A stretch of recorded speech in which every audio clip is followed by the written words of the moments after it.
Dr. Kennedy, can you tell me what this current COVID-19 situation is at the Thunder Bay Regional right now? So, Janice, it's the same as it was last week at this time. We have 2 positive confirmed cases of COVID-19 on our COVID unit. We have no cases in ICU. We have, I think this morning, we have about 17 presumptive cases in our hospital. And that's down from about, I think we had 40 last week. So we're doing a lot better there.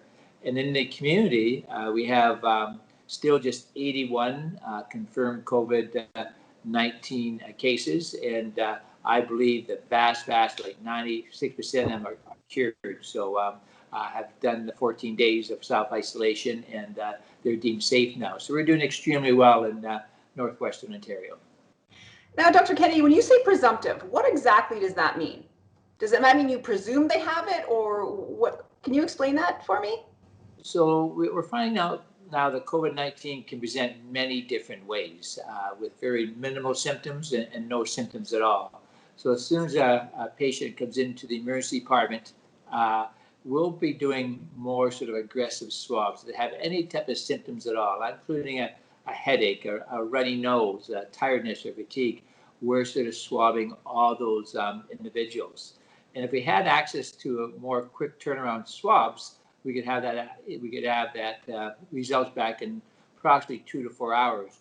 But because we don't have access to a good supply of those test kits, we send them down to Toronto, and we have to wait sometimes from 3 to 4 days. And so they're deemed presumptive. So in the meantime, we're not exposing staff to unnecessary potential COVID-19. But at this point in time, none of our presumptive testing or patients have turned into a positive case. So we're actually just erring on the side of safety to make sure we protect our staff and other patients in the hospital. So we call them presumptive because they have minimal symptoms, but we have very little community spread here. So we anticipate them to come back as negative, or just taking those precautions. Now, if someone in the community wants to get tested and they don't have symptoms, is that something we can offer yet? We're putting a plan forward to put that in place. We've been instructed by the Ministry of Health and Public Health to put a plan in place.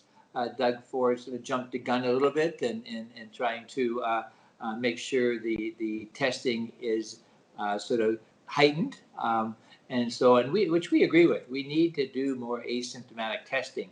What we are wanting to put in place here at Thunder Bay Regional is do the sort of the high risk or the risky sort of occupations initially. They don't have to have any symptoms, so we're putting a plan in place to do healthcare workers, first responders, ambulance, police, grocery store attendants, sort of taxi drivers, individuals who are deemed essential. And then we're going to also put a plan in place to do others who want the testing, but they won't be given the same priority as the essential workers are initially. So we want to put an aggressive campaign in place. We also want to make sure we don't backlog the system. And I have inpatients at the hospital who are waiting, right now 3 or 4 days for a test result. I don't want them waiting 7 or 10 days for a test result. So we need to do a priority system. We also make sure that we don't want big lineups at the assessment center. We can't have people sort of showing up unannounced and always having big lineups. But we are putting some procedures in place that people will have better access to the assessment center with no symptoms. Okay, and then once again, for people who do have symptoms, the protocol, what is the protocol for them? If you feel like you have symptoms and you're not feeling well? You're going to phone Public Health and Thunder Bay. They will then make an appointment at the assessment center, and you'll show up at the assessment center. So that's still the protocol, and we're going to continue to use Public Health for the time being to set up those appointments. Okay, now last week we talked about some things opening up in the hospital. So we are entering into kind of a recovery phase for the Thunder Bay Regional. What does that mean? So we have a whole team working on how to get back to normal business. I don't think you're going to see normal business at all for quite some time. But we submitted a plan to Ontario Health North and Ontario Health. And that plan was to gradually increase our volume of elective procedures. We put a plan forward to begin to increase these procedures by about 25% to our pre-existing volume. So that will include doing surgical procedures like hips and knees, certainly gallbladders. It'll also look at doing endoscopies, which is looking down people's throats and taking a look for any type of stomach issues, looking at for different bowel issues, looking at increasing CT scans, MRI scans, because we have such a backlog. So we put a plan forward. It was approved by Ontario Health North as of this morning. We're still waiting confirmation from Ontario Health because they still have to release Directive Number 2, which has put a halt to all elective surgery at the provincial level. But we're making sure we appeal to the Ministry of Health regarding that. We're in much better shape than Toronto or many parts of the East because our numbers are staying still, not escalating. Toronto may be escalating, but we want to be treated different than the rest of Ontario because we're in better shape both with PPE supply, drug supply, as well as we have the capacity and our numbers are growing. So we want to sort of begin this for June the 1st, which is Monday, and we're waiting to hear back from the Ministry of Health whether they're going to get the go-ahead. Okay, now I know the really difficult part about this is that you had to cancel a lot of these surgeries, a lot of MRIs, a lot of CAT scans, a lot of things. How are you going to catch up? Well, it's going to take months and months to catch up, and we'll have to have a team look at the different priorities. So right now, as far as surgery, we'll have the surgical specialist review with the patient and look at their sort of priority. And even though they're elective, all surgeries, they're deemed elective, but they all are required to be performed. So but there are gradients of electives. So we're going to have the surgeons get together with their patients and look at their list, what needs to be done in a more priority basis from an elective perspective. As far as our CT scans or MRIs or other investigations, we have a whole team reviewing the priority again to decide on how we're going to escalate the service we can generate. But it's going to take quite a number of months. It's going to take increased resources. We're going to have to work 7 days a week. We're going to have to work into the evenings to make sure we catch up this backlog. And the challenge then will be obtaining enough human resources to do a 7-day-a-week, 24-hour sort of operation, as well as making sure the Ministry of Health realizes that we'll need increased budget capacity to perform these services. So it's sort of we're going to do our best efforts, but certainly we want to make sure we take care of the patients out there who've been very patient, waiting for things to begin to open up. And, there are people, who are on wait list who are dying, and not as much in Thunder Bay because we don't offer cardiovascular surgery, but there are people across the province who really aren't getting their surgical interventions in a timely fashion, and there's poor outcomes that way. So we need to get on with business, and that's why we have a staged recovery process, looking at all the parameters that require to introduce it safely. Now, a big question I have, Dr. Kennedy, is I visited their emergency department on the weekend, and no one's allowed to go in. I was bringing someone who was elderly in, and they had to go in by themselves. Do you foresee that changing anytime soon, or visitation or anything like that? When can people expect to go visit people in the hospital?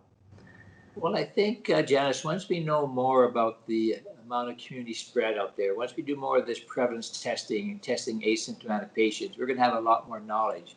The reason Thunder Bay Regional Hospital was successful in Northwestern Ontario, was successful in not having the increase in numbers in COVID-19 is because we did a lot of sort of restrictions of visits to the hospital. It was a difficult decision, but we didn't know how much what we call asymptomatic spread is out there. So the more people that come into this hospital who do not need medical attention, the more exposure we have to staff and patients. So we're successful at putting these very sort of difficult restrictions in, and we need to keep them in for a time being till we have more information. But we do think we need to begin to open things up to I'm not even calling them visitors anymore. So essential care partners. You came with your mother, so you're an essential care partner because you can help with that communication. So I think we need to consider opening things up to essential care partners sooner than later. But when we get back to just have visitors wandering around the hospital who are their second and third cousin, we're not going to get back to that area. We're going to sort of concentrate on essential care partners like yourself. But as you said earlier, I mean, your mother got excellent care. the nurse and physician caring for your mother called you and sort of gave you that direct communication. Sometimes that doesn't happen even when the care partner is there. So we're trying to make steps to make it work for patients as well as family. But we will be looking at essential care partners sometime in the future, in the near future. But we will look at visitors too, but it's not going to be the same type of look we've had in the past. And I think that's with everything. I don't think things will go back to the normal that we expect for quite a while. So people just have to, I guess we just have to get used to a new normal. A new normal for sure. And it's all sort of centered around protection and making sure the infectious disease protocols are in place and they're sound. Is there a message you want to send to the community now that things are starting to open up again and people's stores with storefronts are opening up? Is there anything you want to say to the community? Yeah, I still stay safe. Use your common sense. We want you to get out, but we still want you to be respectful when you get out. To keep your 2 meters distancing. I think that's very, very important. Certainly, and washing your hands. Certainly, don't have large gathering at this point in time. But I think it's only natural that's going to happen in some areas. But certainly, keep your distancing and be respectful. And certainly, if you can't keep your distancing, we're encouraging people to wear their cloth masks. They can't keep sort of their sort of 2 meter apart because I think it's very important. And here in the hospital, we made that mandatory when you come in the hospital now. Certainly, any healthcare worker or staff has to wear their surgical mask or their cloth mask to protect from spreading the disease within the hospital. Dr. Kennedy, thanks again for talking with us. You always give us such great information. Thank you. Okay. Thanks again, Janice. Have a good day.